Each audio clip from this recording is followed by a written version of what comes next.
This is Martin Speake interviewing John Marshall. This is the second part of an interview. First one we did a couple of days ago on the 9th of September 2014, and this is now the 11th.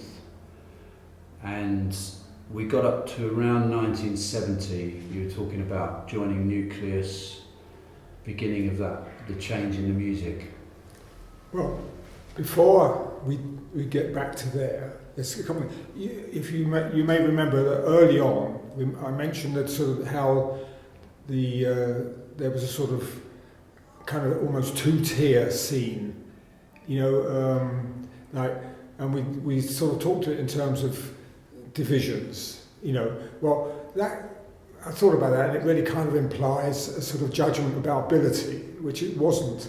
It'd be more accurate to call it sort of an inner and an outer circuit, as it were, and probably it was more to do with the people who were full-time professionals as opposed to those who still had a day job, but some of whom, of course, were at least as talented. So they were very interesting. I just want to put that right, because it sounds like I was making a judgment about those sort of people, and I wasn't. Okay, no, that's fine. I mean, I was just thinking, was it to do with exposure as well? It could well be. In the media, for instance. Well, there wasn't. Yes, of course, because I was going to say, well, the media aren't involved with jazz, but of course at that time it was. I mean, they were Melody Maker. It was a big deal. Which was a national music paper that had quite a lot of jazz then, didn't it? Yeah, Coverage. it did. Yeah. Yes, no, it was kind of almost mostly jazz. It was jazz and dance band music originally. I mean, there wasn't anything else, apart from classical music, which it didn't touch, as far as I remember. Yeah, so I was thinking, some of the players you mentioned, like Ronnie Scott or Tubby Hayes, who had a lot of exposure. Yes. At that time, probably were covered by that paper, or were there?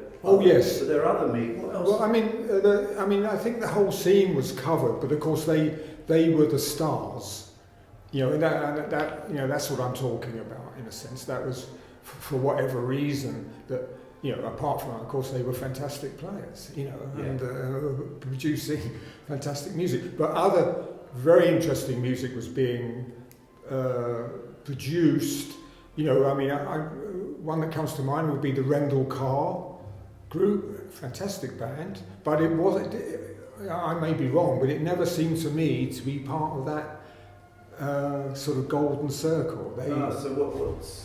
You put that down to because those players were professional. Yeah. Carr and Don Rendell didn't. Yeah, they were jobs, professional. Yes, they were. And Don, of course, had been with Ted Heath's band for a long time. But it may be just, I don't know. I've got no idea. But I was aware of that. Another one would be, who had a great band, was Johnny Birch, the piano player. Johnny Birch Octet. Saw them a few times when he had... So who was in the octet? Well, I can't remember the front line because but the drummer was Peter Baker, Ginger Baker. Ginger Baker? Yeah, Pete Baker as he was known then. I don't know whether Jack Bruce was doing it then, I don't know. That I don't know. But he had a very, it was a very interesting group. I think the baritone player may well have been a guy called Glenn Hughes, who did a lot of work with John McLaughlin, in duo, but he sadly died. In duo? Well, they worked a lot together. Whether it was just in duo, I don't know, but they were very linked somehow. Did he die in that period in the 60s? Yeah, it would have been. Yeah, probably. I think he died as falling asleep out of it, and burning, a cigarette.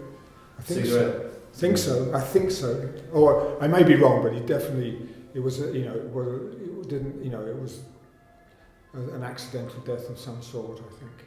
But as far as I remember, he was a very, very good player.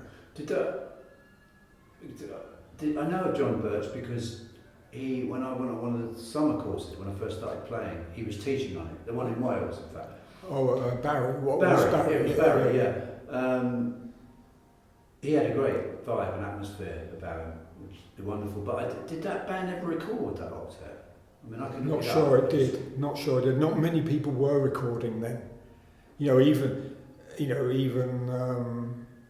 the big names. There's not that many recordings of them, really, are there? When you think I about. suppose not in comparison to how people record now. Is Yes. it because it's so much easier? They weren't so interested. They were doing lots Well, of it gigs. was that old thing. They were British. What do you mean by that? You mean the record companies weren't Yeah. interested? Absolutely. Yeah. Yeah.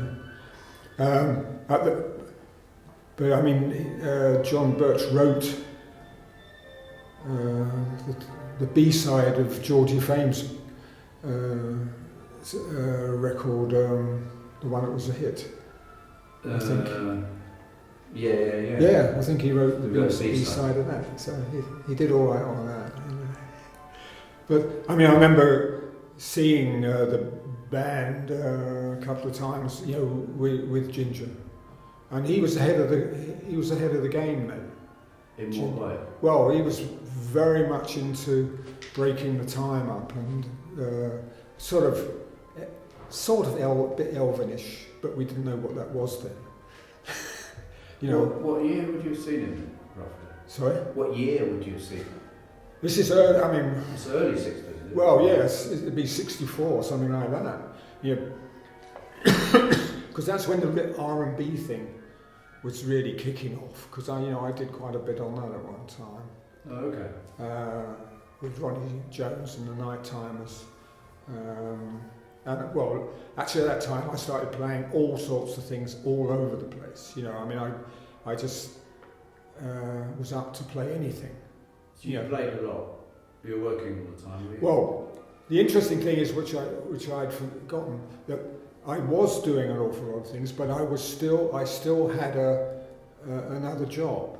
I mean, when I left Reading, I did some supply teaching, and then I got involved in a psychology research project, international project studying children's coping styles and the effect of different, elements on it, like nationality, class, intelligence, and stuff like that. But because that was very flexible and effectively part-time, I could combine it very easily. And that, I was surprised, that went on until 1967 for me. But then it started to get very busy, and I couldn't manage both. I couldn't drive. It became a strain to drive to Manchester, do a gig, and drive back, which we did in those days, and then be in the classroom the next morning administering tests. It was, it got a bit of a tough. Yeah. I mean, and also the roads were different then, weren't they? Oh dear. I mean, yes, no motorways. No motorways. Well, was the M1 one, but the M6 wasn't. So, but less traffic. Oh yeah. But so, I'm just interested, how long would it take you to get to Manchester then? Can't remember now. It's probably about 5 hours, something like that. I don't know. I mean, I wasn't actually driving back. I'll be in the van coming back. Okay. So. But you'd come back, and so you'd get back at. Yeah, and then 5 in the morning. Yeah. I go. Luckily didn't have to do it too often, but it's not practical. No. The other thing, as you asked me, had I seen seen Phil Seaman play a lot, and I just mentioned that one occasion, which was the first occasion. But of course, I don't know. I forget these things. I used to see him practically every week, because while last year at school and while the year before I went to university, I used to go to the Marquee Club, which was started and still a jazz club then on Oxford Street. Every Saturday night, Joe Harriot's quintet had a residency with Shake Keane, Pat Smythe, Coleridge Good, and Phil. And if Phil couldn't do it, Bobby Orr, another fantastic player, And I used to sit there, like in trance. And on the Sunday night, it was the Johnny Dankworth big band. And there were 2 residencies I used to go, not, necessarily both nights every week, but I went a lot. And of course, Kenny Wheeler was in Dankworth's band then. And so yes, I got to hear some fantastic stuff. That sounds very exciting. It is, and it's forgotten, that first of all that the Marquee was a jazz club originally, almost exclusively. And also that these guys, that Joe Harriott had this prime residency. Saturday night in the West End. Yes. Did people go? Oh yeah. Liked it. People They loved it because he was playing his free stuff then. Calypso sketches and all that. It was fantastic. Everybody mad. It was fantastic because it was. You imagine a rhythm section like that and players like that. Fiery players. And beautiful players. And it was and luckily later, I got to play a lot with Coleridge, with Michael Garrick, and a lot with Pat Smythe, and funny enough, with Joe, because what happened was that it's funny how these things all kind of interlock, because I used to see these people, and worship from afar, and then. As I say, I was a few years after coming down from Reading. I lived at home. Then I moved in with some friends in a flat, and then I had to look for another flat because they were going to pull the house down. So I'm just out on a little gig, and just talking to the bass player. And he said, I'm looking for a flat. I've just moving down to London. I said, oh yeah, Dave Holland. That was the bass player? Yeah. And so I said, well, if you want, we'll look for a place together. And we found a place together, Hornsey Lane in Archway. Hornsey Lane? In Archway. And so that was the beginning of a, very good friendship, and we played together all the time. He was extraordinarily busy. He was at the Guildhall, and you weren't really supposed to play then if you were a student. Certainly not jazz. Well, he was studying classical. Yes, he was. Yeah, Jimmy Merritt was he the teacher there? I don't know. Or is that a bass player? There's a bass player with Art Blakey who's called. Yeah, so maybe I'm getting it mixed up. But I know what you mean because the guy's name is similar. Yes. It might be something like James. Anyway, I mean, he just. The thing about the jazz scene at that time was that good bass players, i.e., people who were really, good players and knew the tunes, the repertoire, were like gold dust. Oh, yeah, quite different from now then. Probably. There's a lot of very good bass players now. But then, I mean, it was, apart from those guys like Geoff Klein who were already there, Dave Green was not long on the scene. He'd been around. He was the main player, and then it was Ron Matheson. He'd just come down, and then Dave, and of course Dave just took off working. Everybody, I was like his secretary, and through him, he started working with Pat Smythe, because Pat always had a sort of speciality of discovering bass players. He was always on the lookout for bass players, and of course he lighted on Dave, and then through Dave I got to work with them too, and Dave and I were then started to get booked together for all sorts of things.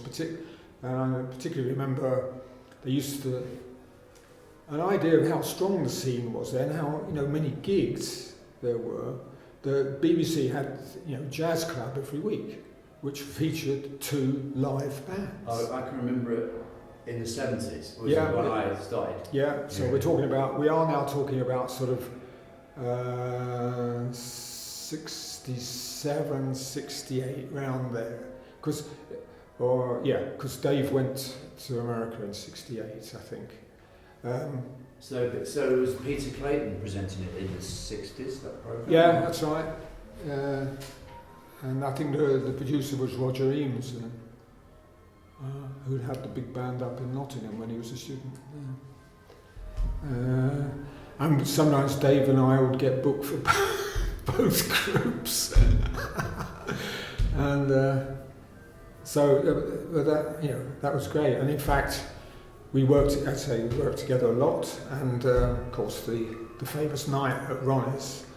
No, you were there as well? Yeah, we were working with Pat. So you might as well tell the whole story, the true story of that now. Yeah, we were working there with Elaine Del Mar, I think. Yeah, that's what I heard. Now, was Dave Depping on the gig, or was it his gig? It's his gig. So he was there the whole week? Yeah. Okay.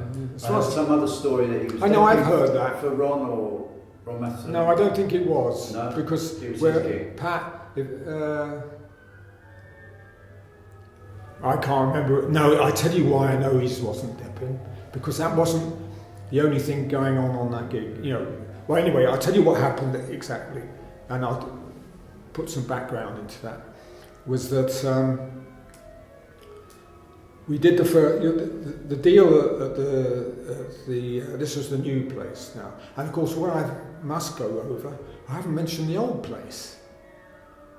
You mentioned it in passing, didn't yes, you? I don't think you gave much detail. No, well, you see, I've got Stan Tracy's perspective of that, and have I got anybody else? No, maybe not. So no. that would be so useful. Well, his perspective would be from someone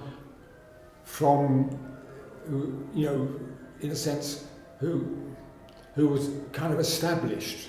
Yeah. Well, he was working there. Yes, but then he was, a mainstay of the new place. And which, the old place, they were running both together. So there was a sort of, the new place, and then the old place more for, the up and coming guys. Yeah. So what would you like to talk about first? We got Dave. Maybe we should talk. Do you want to talk about the old place now? What your views of and that, how it felt? What years was that then? So that was because it opened in 1959, didn't it? Yes. Ronnie Scott's. Yes, it did. But as the old place, it was, I think, reopened 65, I think. Yeah, well, it was kept. No, it closed for a while, and they opened the new place, and it was reopened as the old place. Because I think he moved everything up to the Thrift Street, the new place. I think 65.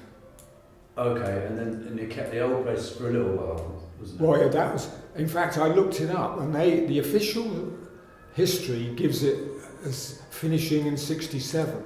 But I've got in my diary 3 gigs I did there in 68. And Maxie remembers coming to see me there, and I'd just met her in 68 at the beginning. So we're talking about the beginning of 68. Probably about March it finished. Okay, so it opened in 59, and you say closed. In 59 it opened. Yeah. And then I think in 65 it probably closed for a while. I can't remember because I wasn't involved with it right up there. But all I know is that they started it up. Ronnie started it up. It was he just was just doing the new place. They'd moved up there. All the activity was there, and for some reason, I think they still had the lease on the old place. So he said, "Well, we'll open up and give fantastic thing to do, actually." I mean, he and Pete King were one of the biggest, biggest benefactors of the British jazz scene. I mean, they had such a positive influence, because Ronnie was always interested in new young players, especially saxophone players. He was always very encouraging, never, no jealousy or anything like that. He was a very special bloke. Got to like him very much. Did you play with him? Yes, I did some gigs with him. He asked me to, when Martin Drew was his drummer, he, there's a few he couldn't do, so I did for him. With Ron Masson playing. Yes. You like that hook up with Ron? Magnificent player. The fact that he had the problems is a great tragedy. He had everything. Everybody in Europe was after him, but he just messed it up really. So you played with the band when Dick Pearce was in it, or was it? Yeah, I think Dick Pearce. That's right. It's quite. We've jumped quite a long way forward. Yeah, I was just intrigued whether you'd ever played with Ronnie. So regarding the old place, you mentioned what's your involvement with that old place? Well, he opened it up, and I sort of was aware that he'd done it. Yeah, and I got a call on a Monday night. They had a jam session, and I think John Heisman was doing it, and he couldn't do it for a couple of weeks or something. So they asked me. I think that probably came. I don't know how that came. You never know how these things happen. So I did that, and it worked out, and then gradually I got asked to depth with different bands, because everybody was trying to juggle regular bands and keeping alive, as it were, by doing other work, playing with another band, something like that. So often, they needed a dep, right? And I'd done such a variety of stuff by this time, as I said, because I played like anything, and I was really, up for trying to really fit in with the band. Some drummers don't do that. They want to say, "This is what I do." Take it or leave it. And for whatever reason, I managed to play with perhaps an awful lot of people who played down there. I played with Chris McGregor and Doodoo, and eventually we got a residency on the Saturday night all-nighter, which went from midnight till whenever, and that was with the Bob Stuckey Quartet, Phil Lee and Doodoo. And and I was working down there with Graham, of course. Yeah, and often, I did a few things with Westbrook. So John, you're talking about the period when they'd moved to Frith Street. Yes, the main activity was in Frith Street. Because this is no American musicians now at the old place. This is all British musicians. Yes. So prior to that, you weren't involved at all. You didn't play with any Americans, did you? Not then. I did later. Okay, so that's I'm just clarifying this. Not in the old place. I never played with not in any set unless it had been. I don't know. Because people came over and sat in or something like that. So but effectively no. Okay, so if we're talking around 1965 here, then beginning. 65 to 67. That period. Or even 68, as you mentioned. Yes. Yeah. So, but basically to 68. That period. Yeah, I was there. As I say, just about everybody of the new scene was playing down there. And interestingly enough, you never know who's going to listen, because it was probably about last year. I was talking to Surman, on a gig or something, just chatting away and talking about the old place. And he said, "Oh yeah." I said, "And of course there was the all-nighter, Bob Stuckey." He said, "Yeah." He said, "That's where I heard you." He said,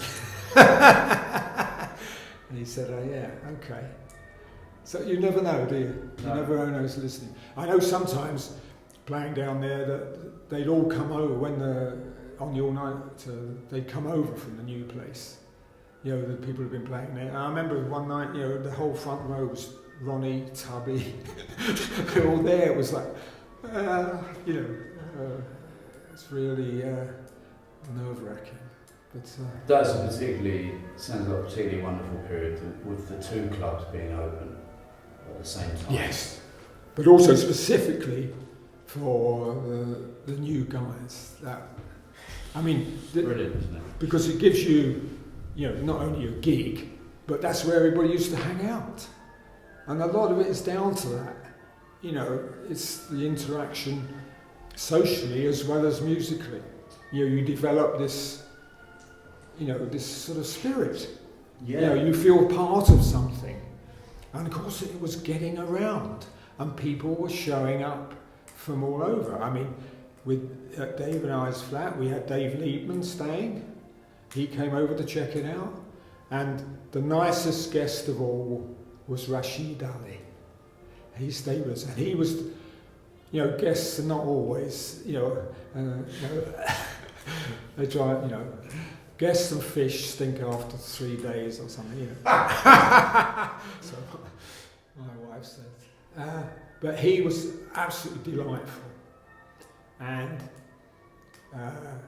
I bought his drums from him, which I still have. That's nice. Those drums that were on the Coltrane record.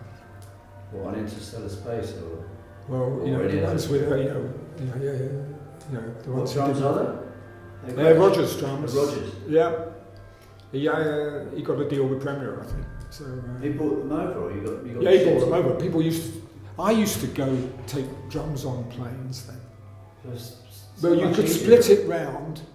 You see, you could share the allocation of luggage in those days. And drums were much lighter then anyway. The hardware was much lighter. Less people travelling by plane as well, I suppose. Sorry? There were less people travelling by plane, were there? Yeah, it was all... Was it It's easier? all more civilised. If you were with Lufthansa and you missed the plane, your ticket was valid on British Airways, the next one. Amazing. All these improvements, only improvements in certain ways. It's a nightmare travelling now, as you doubtless know. Yeah. If you've got any luggage. Any musician knows. Yeah, awful. Go on. Well, Well, I was just going to ask you a couple of things about the old place. yes. Were there one-nighters, or did the band play for a week? Was it No. open every night? Yes. The old place. Yes. Would it be different bands every night? Yeah, as far as I remember, it was. And who booked it? Did Ronnie or did John Jack book it? Or Well, John Jack was there, but there was a guy called Doug there who became sort of roadie eventually for Dougie Rouse was his name. He seemed to do the booking there. Yes. He wasn't involved in the record shop, was he? He may have been. Doug. Oh no, I think you're no. I remember him sort of managing Surman or something, or being sort of like between roadie and manager for Surman for a while. He's one of those guys who are around a lot, a bit like John Jack, I suppose. Not a player. No, but not just at all. really into the music. Yeah, really into it, and okay bloke, no bullshit. Okay, and would there be fees there? Yeah. People got fees. Yeah. Wasn't the door take? That I can't remember, but I mean the fees those days, we're not high. I tell you something. When we started Nucleus and Ronnie's management was handling us, we asked for 10 quid each per gig, right? And they said we were money mad. That's around 1970. That's that's 69. So, gigs you often got 25 shillings, 30 shillings, 3 quid, something like that. But I don't know. You didn't need as much money then. Oh no. This was a very cheap living economy there. Food was cheap, rents were relatively cheap. Yeah, we weren't starving, we weren't scuffling. You just had to use your head. That's why people were doing commercial gigs in between. Just to keep the income coming in. But yeah.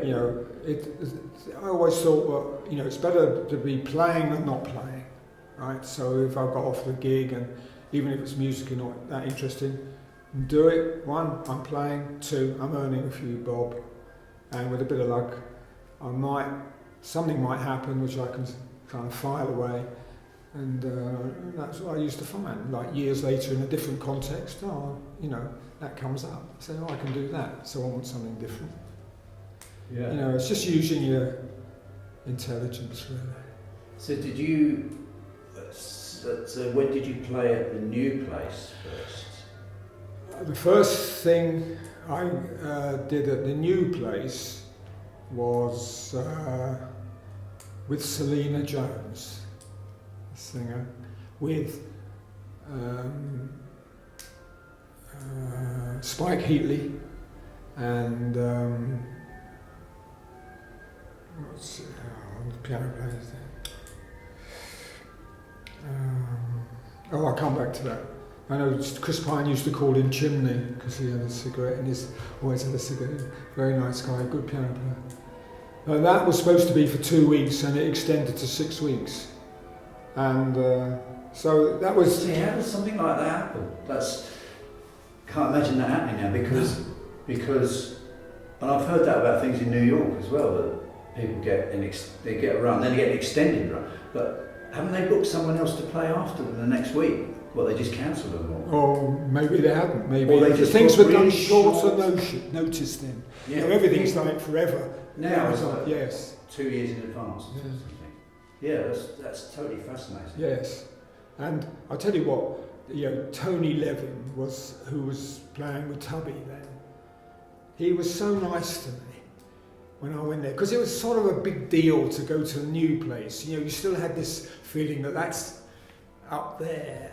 You know, that's one. You know, that's where, you know, that's the big deal club. You know, I mean, in terms of music, no, but you know, that's and he was, because he'd worked there a lot with Tubby, you know, and you know, Ronnie and that, and he was so nice, you know, best wishes and give it one, and yeah.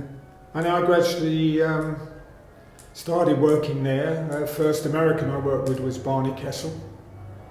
And then, let's see, I made a note of something. Oh, of course, and just before then, I see, you know, I've been playing with Pat. And then through Pat, I got to play with Indo Jazz Fusions and Joe Harriott. And my first gig abroad was in Bologna with Joe's quintet and Indo Jazz Fusions on the same, you know, one night with another. A lot of these things you mentioned, you're not documented, are you, in a recording of any of these? Some of the things at the old place, or is there a recording with Barney Kessel, or yes? Oh, there is. Yeah. Who's on bass? Kenny Napa. Trio. Yep. And actually, we went to recording studio in Chapels, I suppose, in New Bond Street, and they've got there's 2 albums out. I think they overlap a bit, you know. So correct me then. Yeah. So there are some recordings of yeah. that period with you on. Yeah. Oh yeah. The first recording would be with Michael Garrick, Jazz Praises, at St Paul's Cathedral. The next one would be Graham. Deep Dark Blue Centre, his first album. Yeah. And then, I mean, I've done quite a lot of recordings. There was quite a lot of recordings I was doing at that time. I can give you a list if you want. Yeah, I would be interested at some point. Okay, so and then what's happening next? You mentioned you just played with Joe Harriott. Was that a one-off? No. Well, within often, you know, they did combine things with you know, Indo Jazz Fusions, and we even did that Isle of Wight festival that Miles was on with that. What, the 1970 one? Was it something like that? Yeah. The one where there's the video. Yes, but we were on in the afternoon. We were on in the afternoon, so I didn't see him because you were kind of well, not heading, I don't know how we got there. I think we were by boat and car in and then out, you know. But I remember looking out and like, all you could see was audience, you know. So exciting. Fantastic. And it was very useful because I suddenly realised the size of the audience got nothing to do with it, because it's almost abstract. You know, it's much tougher to play with a few people. Just very intimately. Yes, you know, because you know, but it was useful lesson that, you know. So you know, I've always been kind of, you know, okay with big concerts and things. You know, sometimes the little ones that yeah, exactly. They're you very get horrors on. You're slightly more detached with a bigger concert, I feel. You think, from the audience, because they're further away. Yeah, exactly. You're on a stage, maybe. Yes. I mean, I also enjoy the fact that it's sort of spread out a bit, because I don't like being too close, because I always feel that it's not good for people's ears to be too near the drums. I know. You know, and it inhibits me a bit. You know, which is a bit of a problem sometimes with people who a lot of people I know like to play, you know, when they spend most of the time playing acoustically, you know, they like to be quite close together because of the communication. And I understand that completely. But you feel that then reduces your dynamic level that you'd like to play at? Well, yeah, I've got used to playing pretty loud. You know, because I play... Because you play bigger gigs, or you just like... Sorry? Because you generally play bigger gigs? Yes, electric gigs too. Oh, right, of course, yeah. That's the difference. Okay. Because this, you see, what's interesting is this earlier period, it was more jazz. Oh, it was, you know, I mean, jazz. It's called real jazz, right? Yeah, real jazz. You were playing 4/4, right? Yes. Swing. Oh, absolutely. With a lot of these people. Maybe not with Doo-Doo so much. Maybe not with Chris McGregor.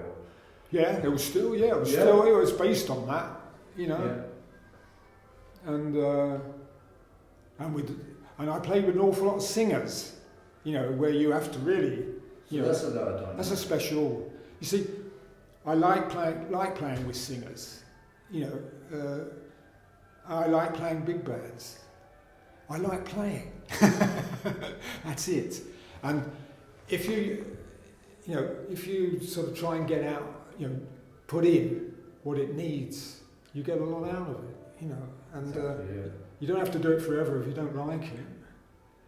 You know, as I say, until you get to the interesting big bands, which I got into a bit later, or starting with Graham, because he had a big, you know, a biggish band, 12-piece, you know, and my experience, you know, at Filey and all that, you know, that was it. You know, that paid off, because I knew how to do that, so I could concentrate on doing it a little bit differently.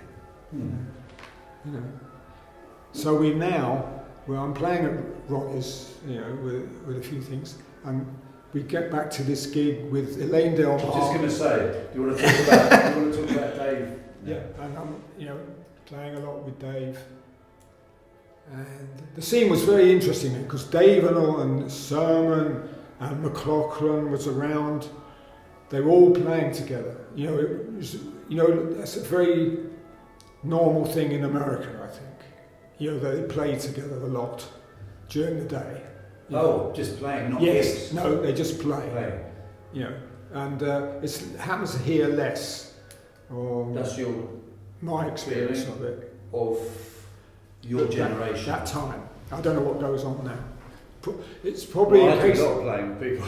I do a lot of playing with people. Yes. I love it, and people do. Yeah, But but that was just me. But I know that Dave and J.S. Surman, you know, John Surman, and all the people in Westbrook's band, you know, Malcolm, you know, they were kind of playing together. So we get this gig, you know, which is a regular gig with Elaine Del Mar at Ronnie's. And in those days, the scene at Ronnie's new place was that there were, if you were backing this, they have a main artist who I think did 2 sets, yes, and the singer did 2 sets in between, and the accompanying trio for the singer did a set right at the beginning, like an instrumental set. It was like a little sop. You know, it was sort of people coming in almost, you know, and we were doing that. We did the first set, and we're playing. This is Pat Smythe, Dave Holman, and me. And we're playing opposite Bill Evans' trio, with Eddie Gomez and Jack DeJohnette. Wonderful, wonderful. Is that when you first met Jack then as well? Yeah. Yes. Yeah. And I'll come back to that. So we do our first set. Bill Evans does his first set. We're just going on for the second set, and Dave says to me, "Do you know what's happened?" So I said, "No." He said, "Miles." As we were playing the first set, someone said, "Miles is in," and he was sitting right up the back, So we sort of tense up. Anyway, we go and he said, "Miles has offered me the gig." I said, "Oh, really?" And we just went on and played. And in a sense, that was it. And I have a feeling that the connection, one of the factors in it, was we want to know, did Miles just come in and just hear him for the first time, or was he primed? And I have a feeling that he may have been tipped off, one by Philly Joe Jones, who was living in London at that time, and who I was having lessons with, as were quite a lot of drummers.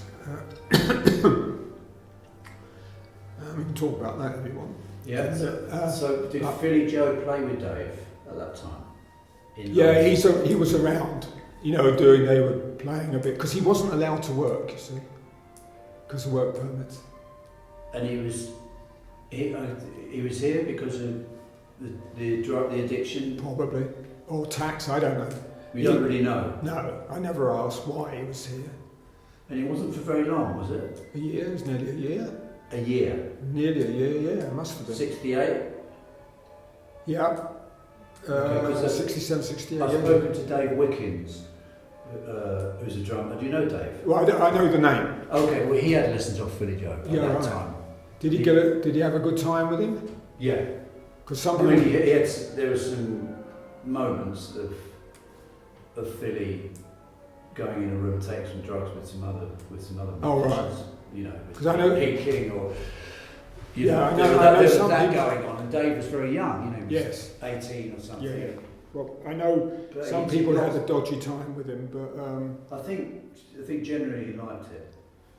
Fantastic guy. Fantastic guy. Yeah. I'll come back to him. Okay, so the gig, Dave said Miles has just offered me the gig. You think Philly Joe might have put a word in for him? And what was Miles? And certainly when Dave, he said to Dave, when you go to New York, give the union guy this, and he gave him a little note which said, "This is my man, PJJ." If he got any hassles from the union. Philly Joe said that. Gave it to Dave, yeah. I don't know whether it was that night or subsequently, because he was always hanging out there. And so Miles had just done a gig, had he? Sorry? Had Miles just done a gig in? No idea. As far not in London. We weren't aware he was around. I think he came by. He may have been on the way back. Something like that. He may have been tipped off by Jack also, because what happens that on the first set, as I said, we used to do as a trio, Jack used to come and play with us. He used to play melodica. And so that's how I got to know Jack. And he's always, every time he says, "I've still got tapes of those." He did it on those. Philips brought out a kind of special, their own cassette at one time, which disappeared after a while. He did it on there. He took it off the PA, and Yeah, I got to know him well. You know, I've known him kind of ever since. But I have a feeling, I'm pretty sure, that they used to get together in the afternoons at the club with Dave did it, and I think Oxley went there as well, and McLaughlin. I think they were, they were sort of playing. To play? Yes, just with Jack. I think Jack was there, and when Tony would be there, and Jack would probably be going or playing piano or whatever. I don't know. I didn't know that was going on at the time. Sorry, Tony Oxley. Tony Oxley. Well, he just come for a jam. Yeah. Ah. And also, some of those. See, what often used to happen, and this is that the first set often. If you had already, when that came in, because things used to come in late, so sometimes you'd already have a gig for the particular night. So what you did was you put a dep in for that first set, and I did that a few times, because we were there about, 2-3 weeks, I don't know, at least 2 weeks, and I did, Tony depped for me, on that first set a few times. So he did it, probably had the same experience. And as I say, I've heard subsequently that they did some playing during the day, but I didn't know about that at the time. Oh, okay. And so, was this near the beginning of the gig? I mean, you can finish the gig for 3 weeks, 2 or 3 weeks. Did No, they I finish? mean, it was on a Monday night, I'm pretty sure, so it could have been in the beginning of the, maybe we'd done a week there. And it was, beginning of the second week, beginning of the third. I can't remember how long we were there. And Dave finished the gig? Oh, we did. Oh, that's another story when it went. But talking about this first set, I'm one of the few people who've put Philly Joe Jones in as a dep. Because that same circumstance, that I don't know whether it was actually, what wasn't on that particular gig, but another one with the singer, probably Elaine, I don't know, it could have been anybody. Could have been Sandra King, someone like that, But I couldn't find anybody to do the first set for me. And that was in the days before people did duos. It was supposed to be a trio. So I said to Dave, look, I can't get anybody, I've tried everybody. Everybody's working. He said, well, ask Philly. I said, I can't ask Philly Joe Jones to do the first set at Ronnie's. He said, of course you can. He'd love to do it. He can't, he's sort of gagging to play, because he's, I said, okay. So I rang him up very tentatively, and he went, yeah, sure.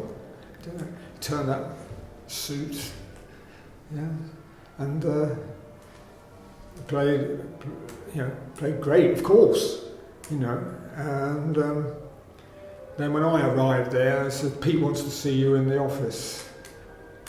So I went in the office and said, don't you ever do that again. He said, you could have us closed down, all the expletives deleted. and then I said, sorry, I was, force majeure, and he said, but it was great. So Philly wasn't supposed to be working? No way. Permanent? Yeah, it's very strict. Okay, can you just talk about the lessons with him? Yeah. Well, I got to know about it because Brian Spring told me one night. He says, Philly Joe Jones is in town. He says, I'm going to him for lessons. I went, wow, okay, yeah, great. He says, give him a ring. So I did. And he was extraordinarily friendly, very funny guy. Had loads of stories, about how he was the first black tram driver in Chicago, and there was a big protest, and they had to go. That's true. I've read somewhere else that he was a tram driver. I've heard other stories that he sometimes used to stop the tram and go in and play a bit and go back and try. I don't know. I mean, he was a very entertaining guy, and he had these fantastic long fingers. He worked out this book. It's really funny because I was reading the other day in a relatively recent copy of Modern Drummer, American magazine, about someone saying they wanted to have lessons with someone who'd had lessons with Philly Joe Jones because they wanted to get the lowdown on his brush playing, because he was one of the all-time great brush players, because that's a very special skill. And they referred to the lessons exactly as I remember, which is, apart from the brush stuff, because while he was here, he wrote a book, which is that Premier published, which is a very interesting book, with sort of diagrams of how you move the hands. You see, it's all to do with getting different sounds from the left hand particularly, where as you swish it across, and you can get different sounds that way. And but his approach was to use a very traditional book which concentrated on the standard drum rudiments, rolls, paradiddles, flams, ratamacues, all that military stuff. And up till then, I kind of thought that wasn't totally relevant to playing time and all that. Because what's that? This is military stuff. What's that got to do? But he completely opened my eyes to that is at the basis of it all, and that if you use it in a certain way, it helps you play on drum kit, everything. And he had a fantastic way. He had a fantastic feel of the way he played it. And one of the things I kind of learned, because as I mentioned before, I grew up with this feeling that there's some sort of X factor that Americans have that we are not privy to, and we're never going to get. And having lessons with him, I realised he had 2 hands, 2 feet, was playing the same stuff. That, funny enough, a lot of this stuff Alan Ganley had already shown me. In terms of the basic rudiments. And so there wasn't any difference. The only difference was he was a genius, but all the rest, we're working with the same material. So that was kind of an eye-opener. There wasn't this magic factor. I mean, he's just brilliant, and he could be, it's just brilliant. It wasn't, anything sort of that you couldn't know. He's just a brilliant player. And of course, doing some of the brush stuff was fantastic, because he said, first thing he says, how many brush rhythms do you know? So I said, 2, 3, he says, at least 20.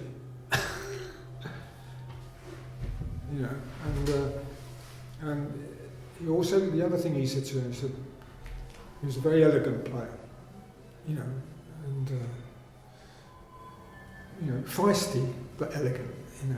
Like a lot of, recently I've sort of been really appreciating a lot of the old swing drummers, because whatever they did, it looked fantastic. And he said, when you're playing brushes, it's got to look great. He says, if you're playing brushes with a singer and she's doing a ballad, if you're playing right, no one's looking at her. And it was all, it's beautiful, And I had a good time with him. I got on with him very well, and it was a big privilege to be able to, study with him. Did you go often? Probably once every couple of weeks, something like that, for a while. I was probably started to go, I don't know how many times I went actually. One of the advantages of it being pre-photocopier was that he wrote things out. So I've got those, some of them. And he's got one there. Could you write me something like that? I mean, first of all, he wrote out pieces, like standard American rudimental pieces, the whole thing he wrote out, And another time I said, could you write out some, a typical thing of like when you're sewing, just see what the shapes are, and there's a PJJ underneath. Well, you write out a solo. Well, they're solo pieces for. I said I really like those sort of things you do between your hands and your bass drum. I said, can you write me out something that you really like to do, or typical? And so he wrote something. I must look it up actually. So he's writing you out licks or phrases. Really, yeah, that's a little passage. Yeah, and I mean, he was a good teacher. But at that time, were you using metronome? No. Talk about that in terms of developing time, playing at different tempos. Well, I mean, it is very important, but I mean, he didn't use it. Yeah. It's, maybe, I don't know whether he ever did. You never know, the thing is, I think if you come up with, as he did, he used to talk about when he played in the sort of marching band at the high school and all that. As I said, American drummers often do that. That gets you into that, because it's got to be dead straight. Yeah. It's like one time, one of the things I had to do up at Filey, with the big band there, was we played for the Ballroom Dancing Championships. And there, it didn't have a metronome, but you had, each dance has a set for those competitions. There's a set number of bars per minute. And if you exceed, either way, that limit, with a bar or two either way, it can invalidate the competition. So you learn it. Yeah. Otherwise you get a bollocking from the MD. Yeah. Do you want to now finish off the Dave Holland story of him actually going to? Oh right, yes. Well, what happened was nothing happened for a while. This is, I think, quite early in the year. And then it was, I think, the end of August that year. He'd heard sort of that he would get a call or something at one point, but not a lot about it. And Maxie and I went off for a few days holiday, a week or so, and we came back very early on a Monday morning. I got back to the flat, and all the lights were on. The record player was still going round, and there was sort of, it's all a mess. And I found out that David got told come to New York, I think on the Saturday, just before that Monday. And obviously he had woken up last minute. Someone told me that McLaughlin came round or something, and they'd been giving it one. And then he obviously fell asleep, and then at last minute realised he had to just go for the airport. So that was it. So John McLaughlin was still in the UK? I think he was. That's just someone told me that it could have been so. It could have been Chris McGregor. More likely Chris McGregor, actually, in terms of getting out of it for a bit. Although I don't know. Someone told me that about. I'll have to ask Dave. Yes. And funnily enough, I was with him a couple of weeks ago, because I teach on this summer course, National Youth Jazz Collective, and Dave is the president of it. Oh yeah, okay. And he was there. He comes for the summer, and he was there for 2 or 3 days doing some teaching.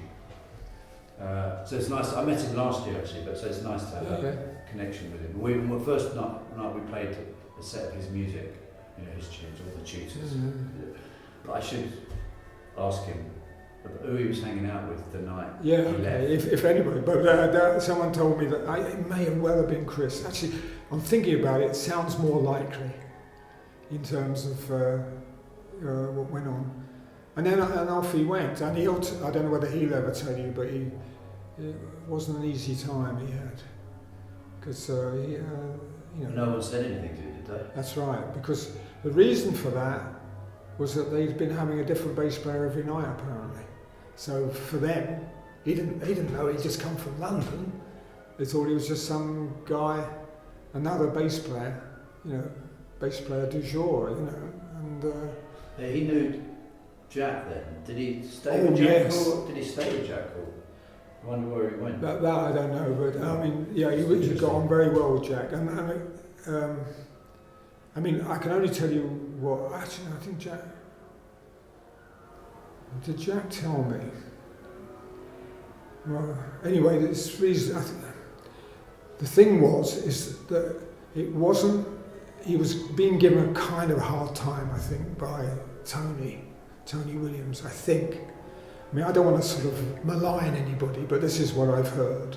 And it got to the point where Dave was getting to thinking, maybe I should just go back. There's loads of fantastic music going on in London, which there was. And Surman was there, there's no shortage of good playing. But Jack, he's mentioned it to Jack, and Jack said to him, look, it's nothing to do with your playing, it's to do with the fact that Tony and Herbie are leaving. He said, and Chick, Korea and I are joining.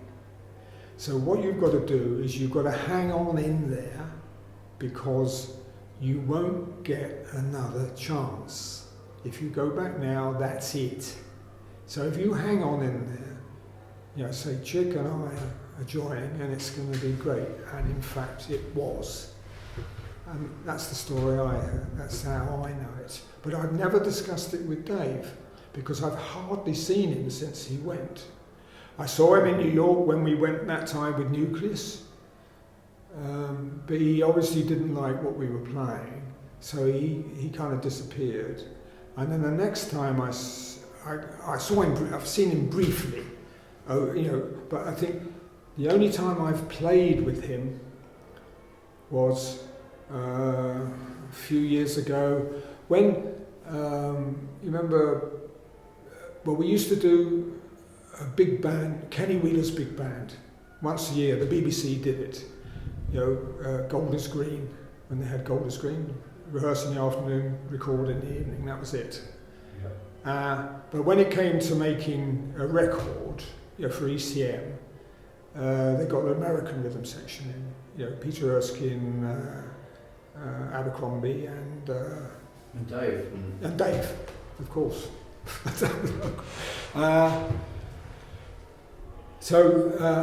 But there was quite some time after that, a gig came up in Zurich, and Dave had just finished a tour with Roy Haynes and Pat Metheny, and so he was around.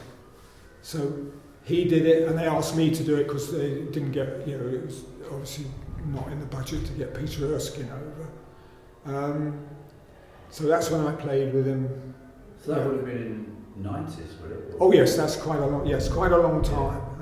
After we kind of lost touch really in that intervening period.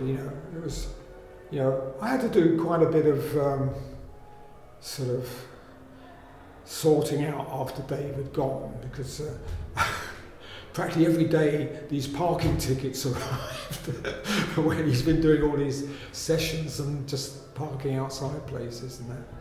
So I paid them all off for him, because I thought if he comes back, you know, and someone, you know, they could do him for them, you know, and he could have a lot of hassles or something. So I just paid him.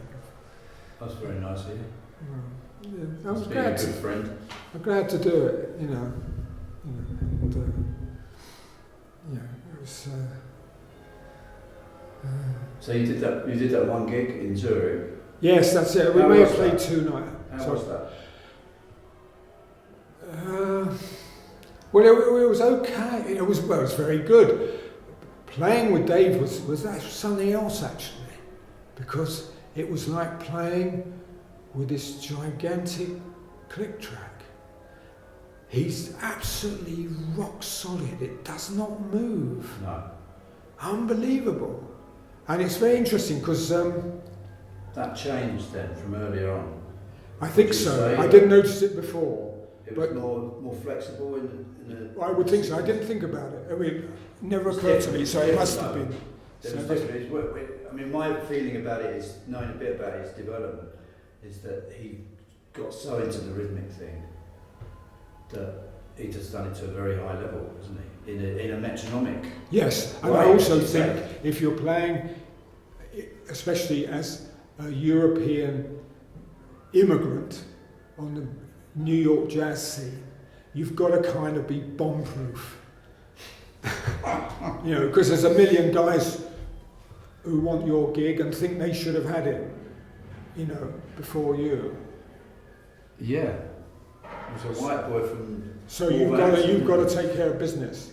Yeah. And very interestingly, Surman had experience of exactly this thing. I'm not sure. I don't think it was with Dave, but we had with the quartet, which we'll come to. You know, with John Taylor and Chris Lawrence, Surman and me.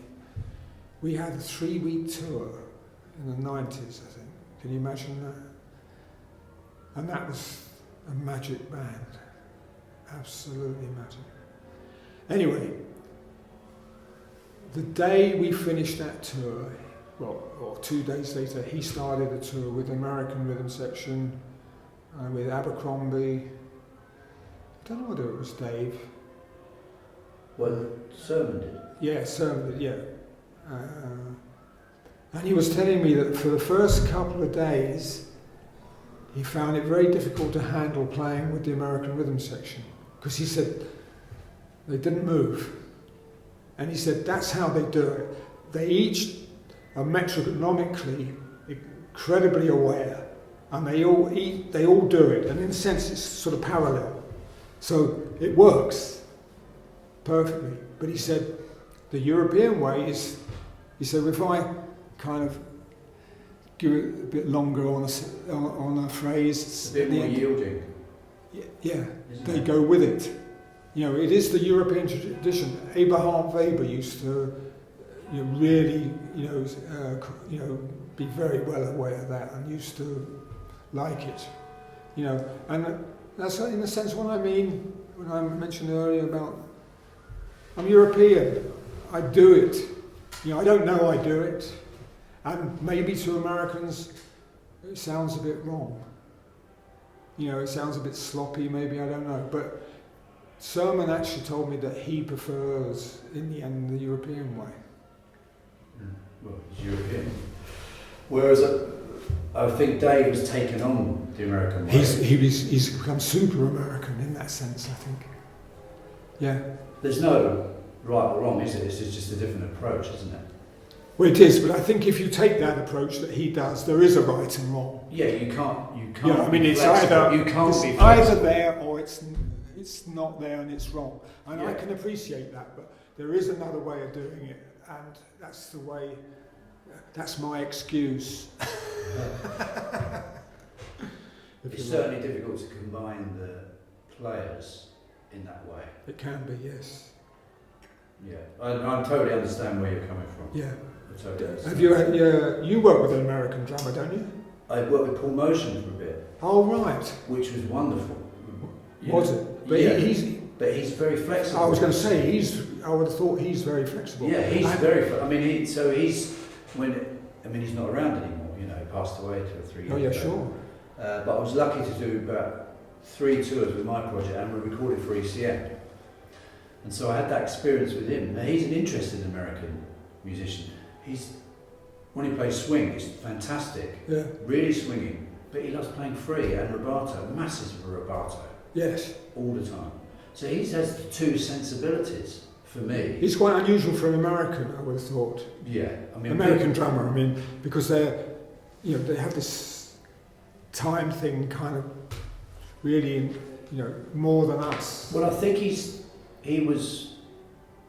he's playing time, It's great. Be Yeah. in time. Yeah, It's yeah. gonna be, I mean, are you familiar with any of his music or A little bit, yeah. maybe with Bill Evans, or any of the Keith Jarrett things that he was on? Yes, I've heard that, yes. So I was very lucky to play with him. I mean, I just sent him a cassette out of the blue and I said, I love your music. If I get some gigs in England, will you do it? Rang him about a week later, he said, yeah, all right, this is my fee. That was early 90s. So I have had that experience with him, but not with some of the others. You know, I have a region. feeling, I'm not sure, but I have a feeling that Jack's reasonably flexible. Yeah, he Jack sounds Dennison. it. Yes. It's a very interesting comment someone came up with once. It was talking about Steve Gadd and Elvin Jones. And I think it was, I can't remember the name, it was a very good American saxophone player who'd been working with them both. And he said, Steve Gadd's genius is he plays metronomically, but it sounds loose. Elvin's genius is that he plays loose and it sounds metronomic. That's a wonderful quote. Isn't it? That's a wonderful quote. Yes. And that was a saxophone player? Yes, American saxophone player. I've forgotten his name now. That's a great quote. Yes. And I think it's absolutely true. You know, it's, yes. How you doing? I'm alright, yeah. Because I've just realised still we're not getting past early 70s. This is all wonderful. So I don't want to keep you going forever. We might even need to do another one. Yeah, sure. But we can do a little bit more. We can stop now. It's been an hour. Well, I mean, I'm glad to go on for a bit more. Maybe we should do a little bit more. Get Yeah, into the are you 70s. getting tired? A little. I'm kind of alright. I'm alright. Let's do a little bit more, maybe 10 minutes or something. Yeah, okay. See how we get on. Can we go in? I was going to ask you about this. Well, we just got to... Go on. Yeah, going to the 70s, you touched a bit on Nucleus. I mean, how long did that go on for? Did you carry on into... Well, I was with Nucleus like 69 and I left, I think, 71 probably, 70, 71. But before then, I started playing on Mike Gibbs' big band. And preceding that, which really surprised me, was that Scott Walker, from the Walker Brothers, went on tour with a big band led by Ronnie Scott. What kind of music was he playing? He was playing his songs. His songs? Yes, but very good arrangements, very good band. I'll come to that. And then for some reason Ronnie stopped doing it, and Gibbs took over MDing it. And then the band was, and I got asked to do it. Why, I don't know. There was Dick Morrissey, Terry Smith, Gordon Beck, who another complete hero, totally brilliant player. Carl Jenkins was playing baritone, and this is the big surprise. On bass was Bar Phillips, playing double bass. How that happened, I have no idea. But he's American. Yes, living in France. But so this, I think this was post or the same time as the fantastic trio he was in with John Surman with Stu Martin. The trio, yeah. Yeah. So did that Scott Walker project record? band No, when you not were- that one. There might have been one before, but we didn't. I mean, it was fantastic. The sound of that band was incredible. You know, I can't remember the other people in it. I mean, everybody was Did fantastic. Ray Worley did it, did he or not? He probably did. I have a feeling. Yes. Yeah. I even have a feeling, because I interviewed Ray and I forgot what he said now, that Scott Walker might have got him that record deal with his first album. Could be. He's okay bloke. A very good singer, actually, Scott Walker. You know, in that range. You know. So, was the music swing?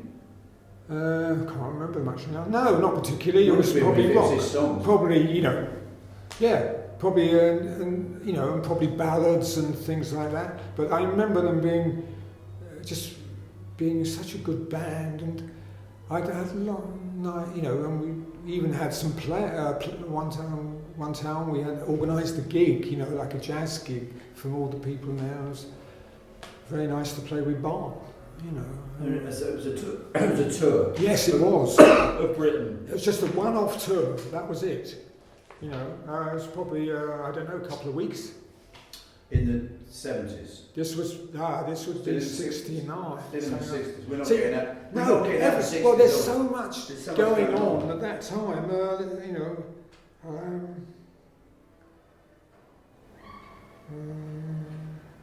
Yeah, I mean, before we go on, I must say, you know, I mentioned I play with a lot of singers at the new place, particularly, and one of them was Esther Marrow. And I mentioned Who? Esther Marrow. She was a sort of Esther soul Marrow. singer, an extraordinarily good American. singer. Yes, and her you know, MD was Kenny Barron, so he was playing piano, and the bass player was Darryl. Darryl runs it. You asked me, because I used to love You playing. played with Kenny Barron and Darryl Russell? Yes, and I used to love playing with Darryl. As I say, Swing? yeah, oh yeah, because he played, you know, yeah, that was it, with Pat's Mind, you see. Another one of his discoveries, in a sense. And he's not really playing now, is he? no, he stopped a long time ago. I was really disappointed, you know, because he went over to playing piano and sort of MD for Dangwas, wasn't he, for a while? Maybe.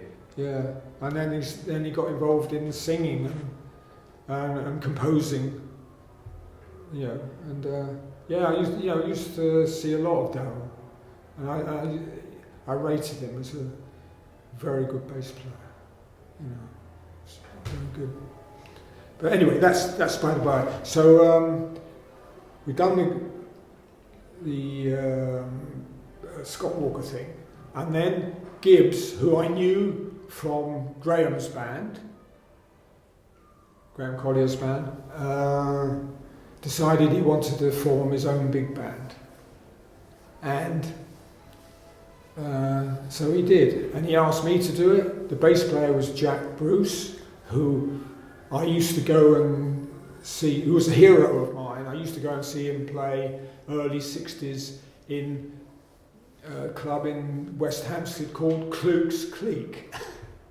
It's funny you mentioned that, because after you told me that album, I looked it up on Google, and the first thing that comes up on Wikipedia is that club. The Railway Tavern. Yeah, a history of that club. It's totally fascinating. I used to go practically every week. One week was Georgie Fame and the Blue Flames, fantastic band. And the other week was the Graham Bond organisation with Jack Bruce and Ginger. Was Jack playing double bass? Then, can't remember now. But I know he was probably playing electric bass then, probably. And Dick Hexel-Smith was there, you know.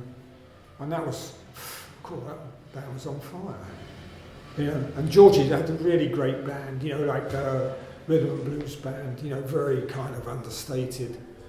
You know, got a lot of respect for him, you know, Clive. And anyway, so I knew of Jack, but I'd also played a couple of times with him because he depped a couple of times with Nucleus, because he was a big mate of Ian Carr's. Jack Bruce? Yes, because they were all part of that new jazz orchestra thing, which was Ian and John Heisman, Barbara Thompson. Is it Neil Lardley? Yes. Is it whose band? I think Neil was in charge of it, yes. And that was a big band. Yes, it was. Original music. Yes.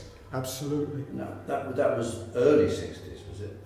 That one. Yes, absolutely. And that led to another group called Group Sounds 5 with Lynn Dobson and Henry Lowther and John Heisman and Tony Reeves, I think, and Mike Taylor, I think. Tony Reeves, bass player? Yes. And Mike Taylor's a piano player? Yes, yeah. And I played, funny enough, one of the people I played down the old place with was Lynn in a quartet with McLaughlin's quartet with Lynn and Binky Mackenzie, the bass player. Yeah, there's On Extrapolation, which is one of the all-time great records, I think. Binky's Beam is Binky Mackenzie. What happened to him? He's in jail, I think. I heard he murdered someone. He was the sweetest guy, totally untogether. You could never get him, his guitar and his amplifier. You never get all. Only ever get two out of three in the same place, if you know what I mean.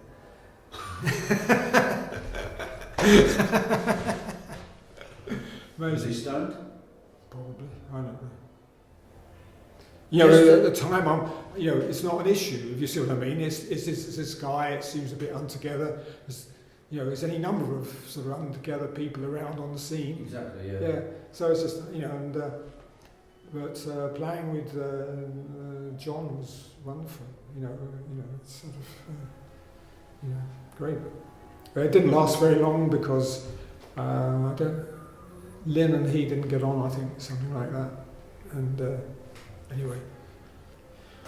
Are you still in touch with John McLaughlin? Sorry? Are you in touch with John McLaughlin? No, not in touch with him. I mean, I if we see one another, we know one another. We're kind of, hi, and it's very nice to see you, and he's always very, very nice. And, he's quite a different guy from when he was around on the London scene, because he used to do lots of rhythm and blues gigs and things like that. It's what a player. So I just wondered, because I can't remember the chronology of it. Did he go after Dave? I'm not sure actually. And that was to play with Tony Williams first, was it? No, I don't know. Yes, it was for the Lifetime, wasn't it? Lifetime. Or was that after? I don't know. See, everything happened so quickly then. We're talking about, we've been talking about this period for a long time now. It's so significant to you. Yes. Well, actually, to your life. Yes. It's so many all things. All the other things that musicians you were connected with. Yes. And I've only got a it. fraction. So I've only got a fraction. I've only got a fraction. We've only talked about a fraction of them. It's amazing, this. It is. I don't know how I had the time to do it. Anyway, Mike Gibbs decides to form a big band. So the rhythm section is Jack Bruce, Chris Spedding, there's various piano players. Bob Cornford was in it sometimes on recording. I think Dave McRae, New Zealand. Yeah. We're in the 70s now. Yes, this is the beginning of the 70s, and. Then we had, Surman. It was a who's who, actually. If you look on the album we did, called just Michael Gibbs, it's a who's who of the British scene at that time. Is that available still? Did we put it out on CD? Yeah, it is. Yeah, it's just got a picture of his face on the front. Yeah, it's called Michael Gibbs. Yeah, I remember. Yeah, I never heard. And it's great. It's good album. Oh, composers have a sort of a purple period, and I think that for him that was it. Well, that was the first thing he did. No, he done with a big band. He obviously done a lot at Berkeley, and he'd written a couple of pieces which Gary Burton recorded. Sweet Rain was one of them, and there's another one. Stan Getz also recorded. Yes, that's right. So. But he wrote these pieces, and they were. When I'm talking about big band playing, it was a big band, but it was not like a big band in the traditional sense. It was that plus, and it was just so glorious. The music was glorious, and we played it. And as I said before, I mentioned, I remember the first gig up in Lancaster University, and all the gigs were just great. You know, it was, and the rhythm section was, it was lethal. You know, I mean, Jack Bruce is there's so much energy in his playing. You know, he practically invented that playing that instrument. You know that, but you know, bass guitar. He made it into something quite different. Up to then, no one took much notice of it. But he, you know, it was. So he's quite influential. For me, he was, because also he and Ginger were always into.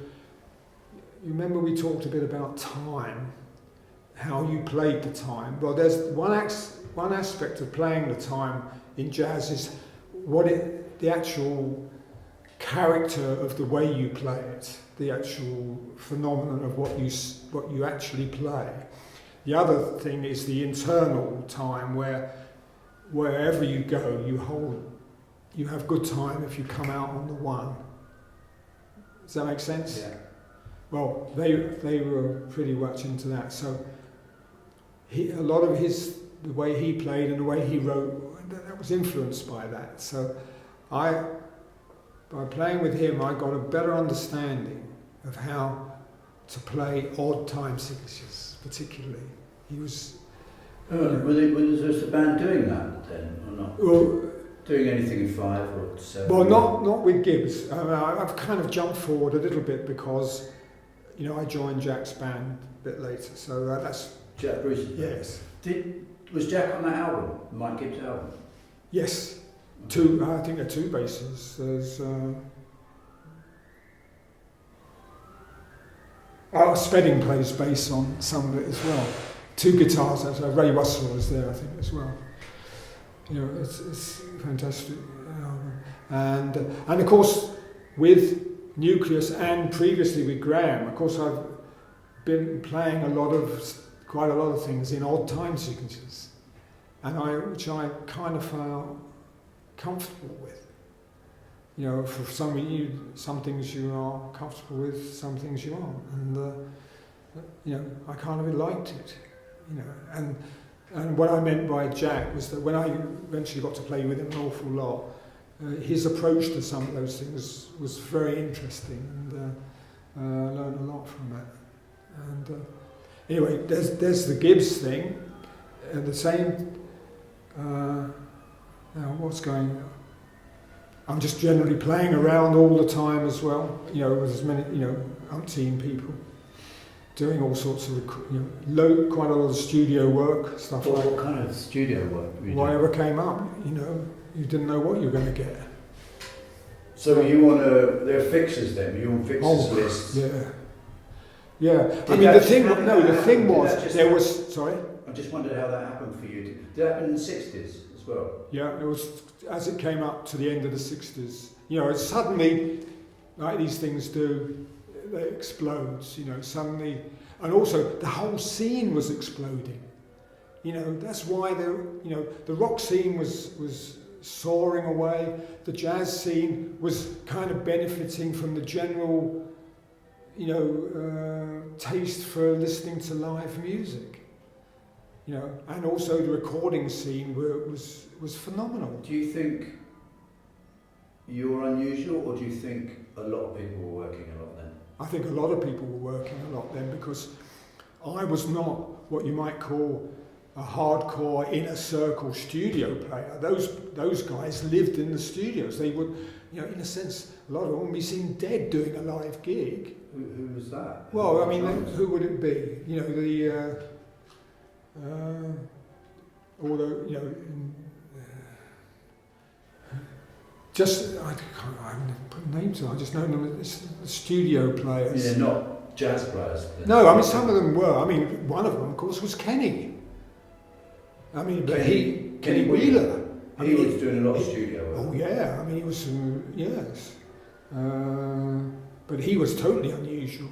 I mean, if you think, and also like fantastic lead players like Bobby Pratt or who's the one who actually was at Reading, fantastic, one of the best lead players in the world. Derek Watkins? Yes. He was at Reading? Well, he came from Reading. Oh, did he? He played in the Oxford, in the local dance band there. So I knew of him when I was there as a student. But our paths didn't cross very much, town and gown. Was you about the same age then? Yeah, Roughly. I think he might have been a bit younger. I don't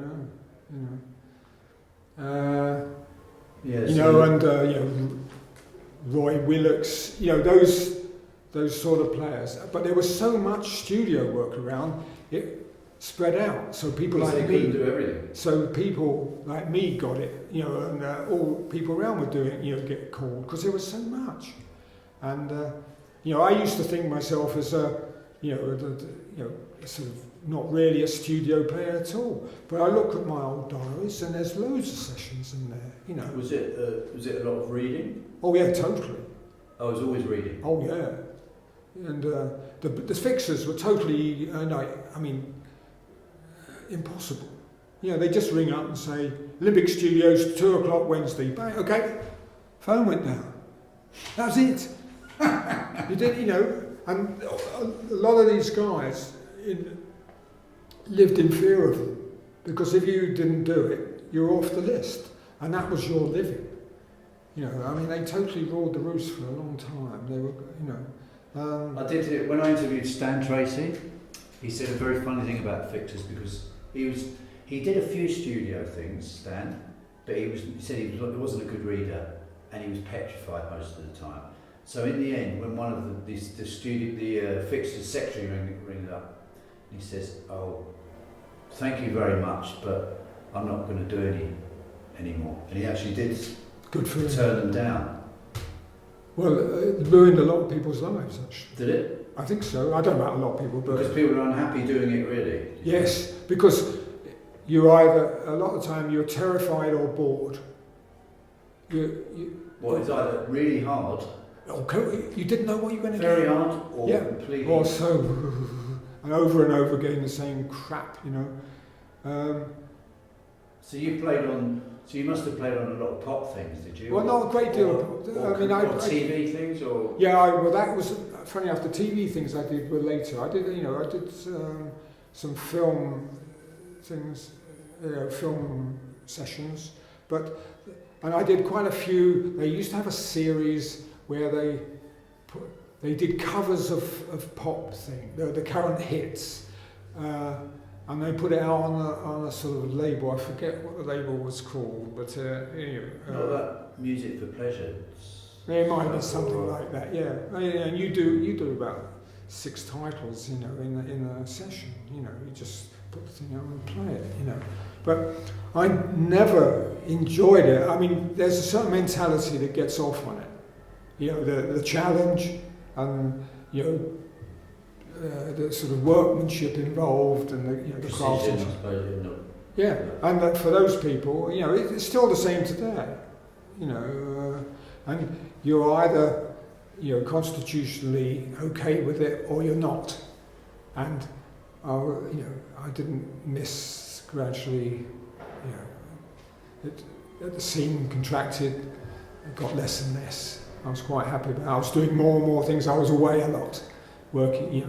So did that happen? Music. Was that mainly in the 70s you did it? Yeah. Coming into that period, into the beginning of the 70s. And then when did it fade away for you then? During that time, because then, I joined, Nucleus, we were starting to go abroad a bit. And then with Jack, but Bruce's band, we were playing abroad. Okay, so the session thing wasn't so long. For me, no, we carried on. Well, not for me, but I was away. Didn't miss. I wasn't going. Oh God, I'm going to miss these sessions. Didn't give it another thought. Okay. What was Jack Bruce's band? What it was, we did Gibbs's band together, and it really was really nice playing. I really loved playing with him. It was great. You've got a hero, and you get on together. And so He'd just done Cream, or? He'd finished Cream. That wasn't very long, was it? Cream? No, That was the end of the 60s, wasn't Yeah. it? Yeah.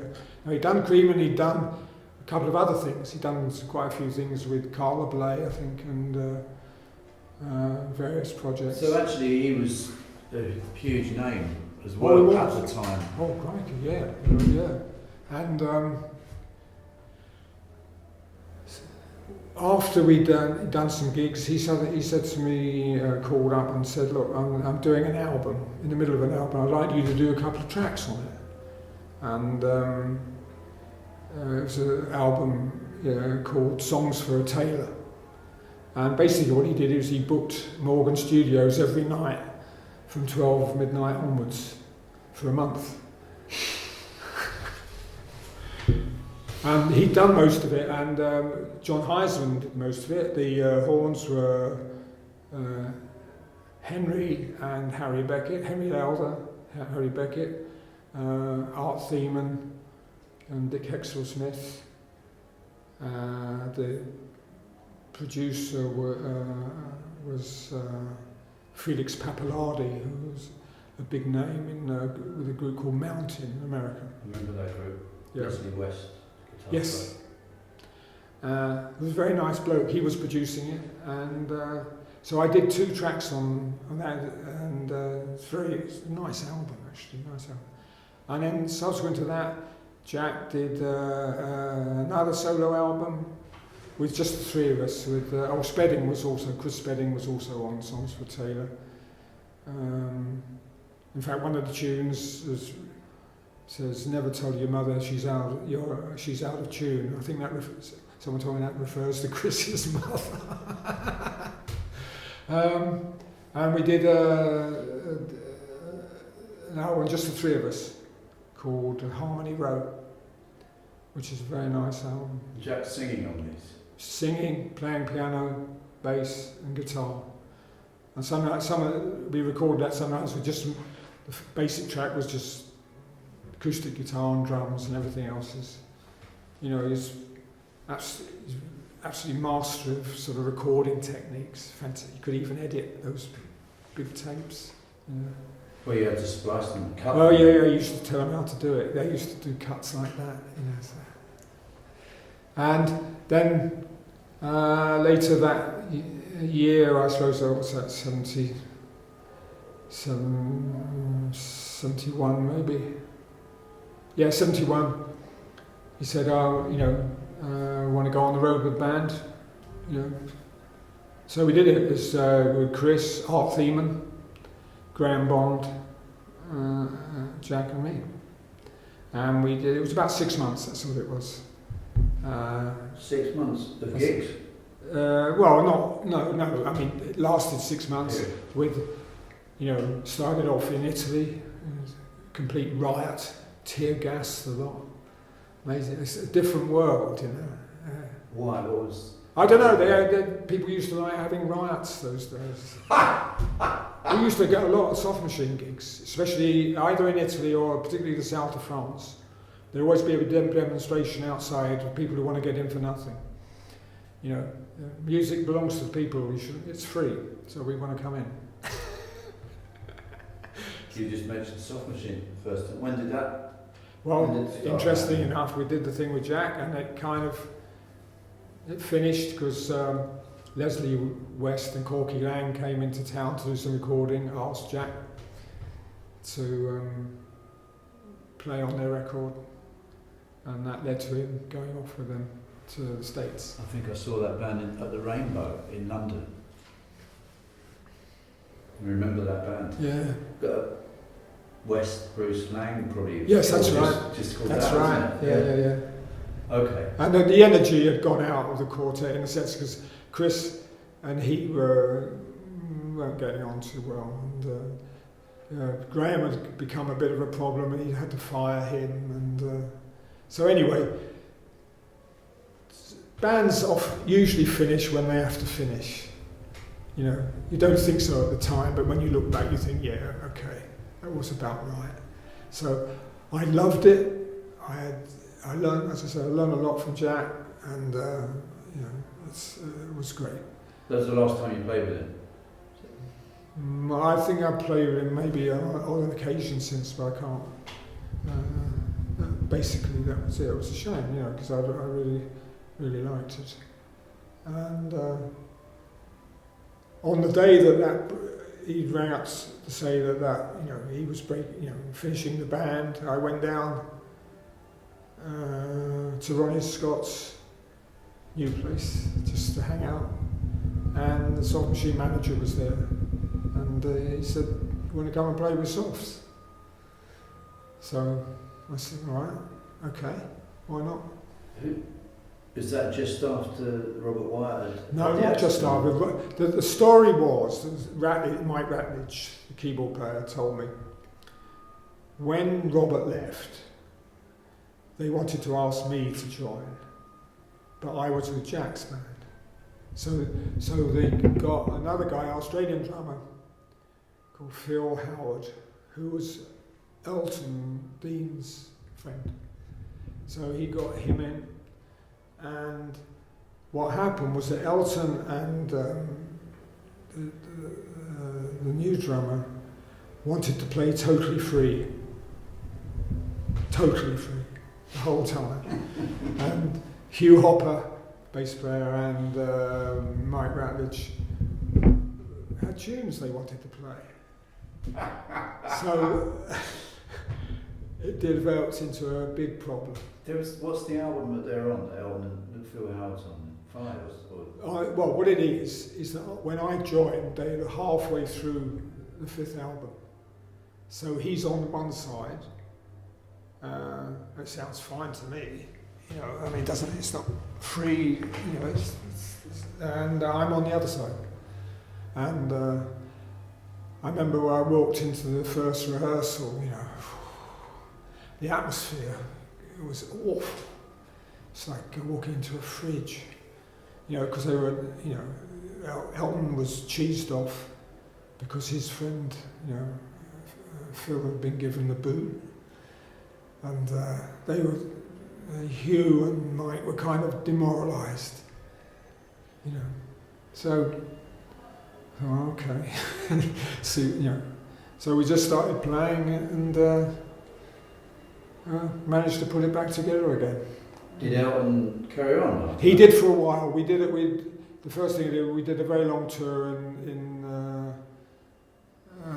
Italy, then another long tour in France.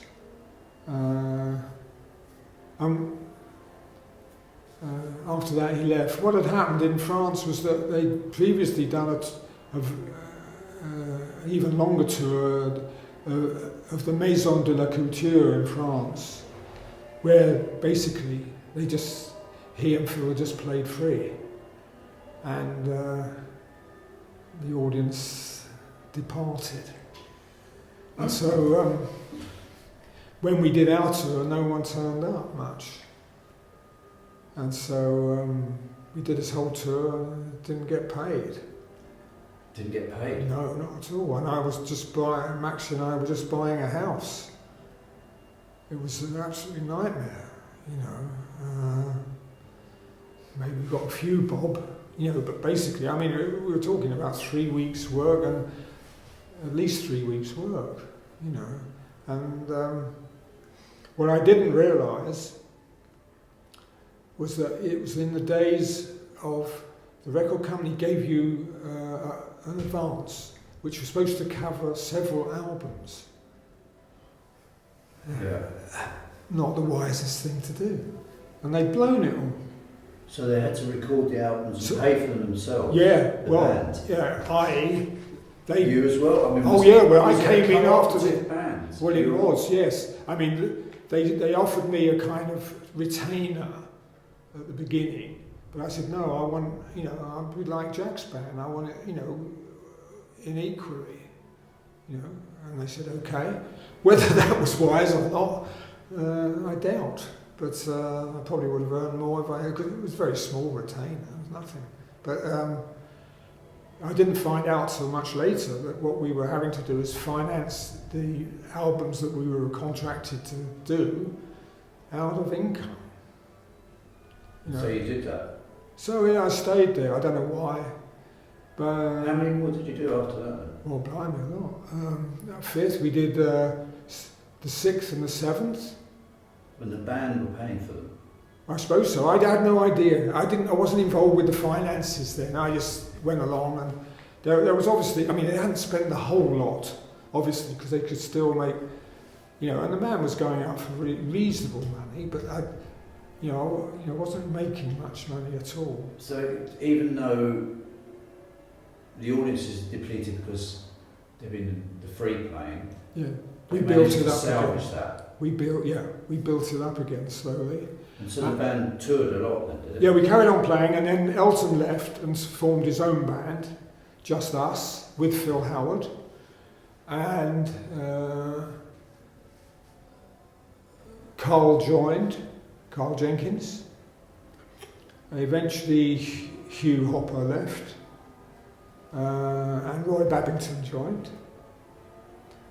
And then that got us up to the 7th album, which was voted Jazz Record of the Year by the Melody Maker, which was still a voice even on that day. That's 74. And I was voted. They had the jazz polls in those days, so I won the British drummer 2 years running. Wonderful.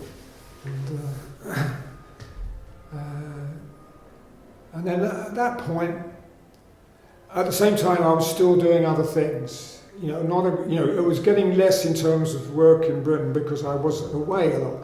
I couldn't believe, look back now, I couldn't believe how often we were working. We'd do 2 tours in a month sometimes. 10 days back, another 10 days. Almost all of it on the continent. And the band had a manager who was Yes. fixing these gigs? Yes, a guy called Sean Murphy, who was,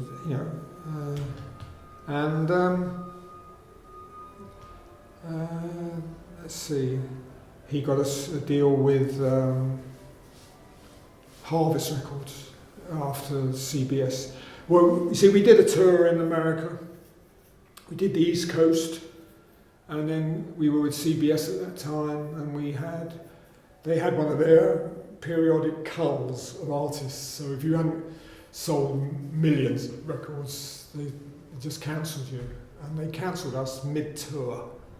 We'd done the East Coast, and we just sent all our gear over to the West Coast by road. We'd come back, and so we had to just bring all the stuff back. It cost a fortune.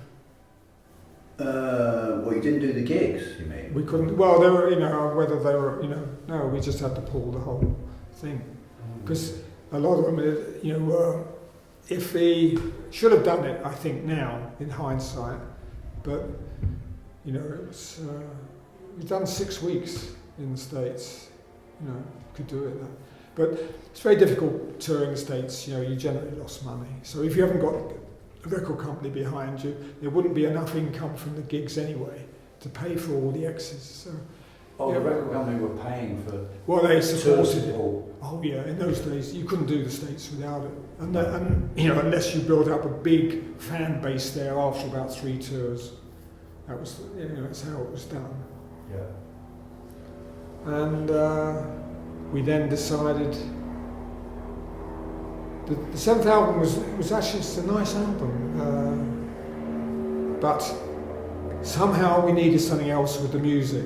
There seemed to be a lot of energy in the music with nowhere to go. Carl was beginning to lose interest in playing and concentrate more on writing and just playing keyboards. So we needed someone else. So there was this guitar player who'd come into London. Been around for a while, Alan Holdsworth. So we asked him to join, and he joined. Carl completely rewrote everything, ditched everything, completely new book, and that was a fantastic band.